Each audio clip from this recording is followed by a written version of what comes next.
Hey there, it's Hardcore Sustainable, and I just wanted to take a minute before the video starts to thank you all for subscribing to my channel and watching my videos.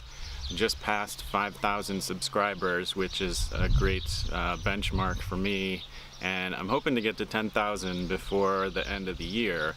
We'll see how possible that is, but I have you all to thank, and really love the community that has formed around my channel. I love hearing your comments and answering your questions, and I love that I'm reaching people. Like, living here and being isolated out in the middle of nowhere, you know, that's not what I'm living this way for. I'm trying to affect and influence other people's lives and get them inspired to do more to try to save the planet. And not only are we saving the planet, but we're enriching our lives. So I feel good about that. Now on to the video.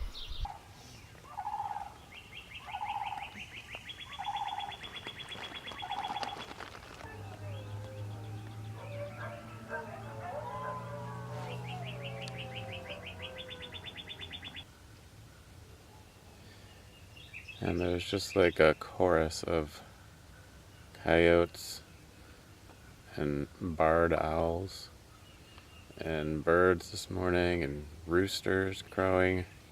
I was woken up, tried to get my camera in time to record the coyotes and the owls, because the owls were just like right outside the tent here and everything was so loud. And then as soon as I turned on my camera, they stopped. They must have known. It's kind of funny because those are all exactly the same animals that we have at Dancing Rabbit every night and every morning. Same ones, the barred owls. We have a lot more different kinds of owls, but mostly the barred owls are what you hear. And that is a cardinal. I'm at the Sustainable Living Conference in Plant City, Florida here for just a day or so. Came down yesterday and got the chance to go to a workshop on wild edibles by Andy Firk. It's really inspiring. He was talking about all the potential uses of seaweed and potential for collecting it on the Gulf shore here. So I'm excited about that. It's just something I know nothing about. But there's a whole lineup of workshops today to go to. We're probably only going to stay until like midday. But, you know, I'd say there's a couple hundred people here maybe. And interesting workshops. Mostly about it's about sustainable living. So it's like different skills that you might be able to learn. There's one coming up today about permaculture in Puerto Rico, following the hurricane there. What I like about coming to events like this is that it re-inspires me. I think sometimes when you're living sustainable living and you're just sort of immersed in it all the time, it loses some of its novelty, and it becomes a part of everyday life. And when I was younger, I would get really excited to learn about wild plants, and then I learned most of the wild plants and I kind of know them, so it's not a new thing for me anymore. So learning about the seaweeds and the potential of all those different varieties of seaweed, and I love eating seaweed, and a seaweed salad, delicious. And if I can just collect hundreds of pounds of it from shore, that's just amazing. I would love to have it be a part of my diet. And that's the potential of living close to a body of water that's relatively clean.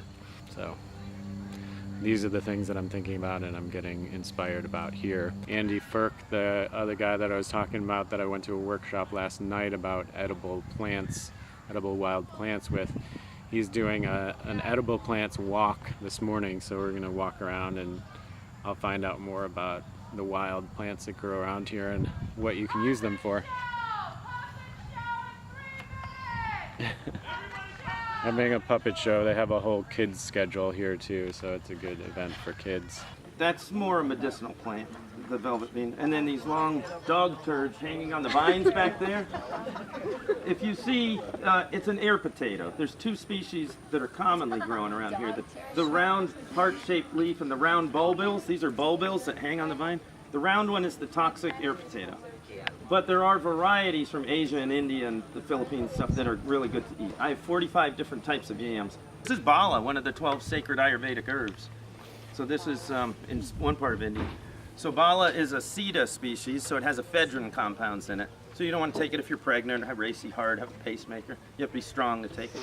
But it's nice. It's a stimulating tea, kind of like mate in the morning. It's a flannel leaf. You'll see, it's just neat that these seeds are dropping, so it'll come up later. Yeah, you just drove an 8-cylinder Sprinter to get here, right? Earth First? No, I'm kidding. I was in Earth First for years and spoke there. I love Earth First.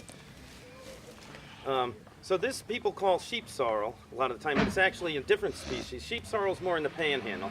This is heartleaf sorrel. So mostly it's famous amongst the Polish people near warm mineral springs. There's no variety that has like no gluten. So this will have a few and get in your skin, kind of annoying. Now the little ones this size, they don't have any. And these little pseudo leaves are edible too. So it's like okra. All over the Yucatan they make adobe structures, right, out of the clay. And then the last final coating they do, they either use the Cereus species, genus of the apple cactus, or the slime from the nopal cactus. They mix it with the clay and put it on some of these villages, and they tell you that some of the rainier areas of Mexico, the natural adobe will start crumbling and getting cracked in 5 years. But if you coat it with this glue that's in here, it's 25 to 30 years, 20 to 30 years. I feel like this kind of event would be perfect for Dancing Rabbit to hold. Just like a few days, workshops going on all the time. I guess our visitor session is kind of like that, but it's not intended for a large group of people to attend. So having an event like this with just like every hour a different workshop on some type of sustainable living skill would be amazing for Dancing Rabbit. I don't think we've ever tried anything like that, but definitely the place to do it. I didn't get to spend a lot of time at this event, but it was fun to attend it with friends, and maybe next year I'll go back for a little bit longer time and attend more of the workshops. Alright, well, thanks for watching Hardcore Sustainable, and don't forget to subscribe and give a thumbs up to the video, and share it with your friends. From the Sustainable Living Conference in Plant City, Florida, I'm signing off.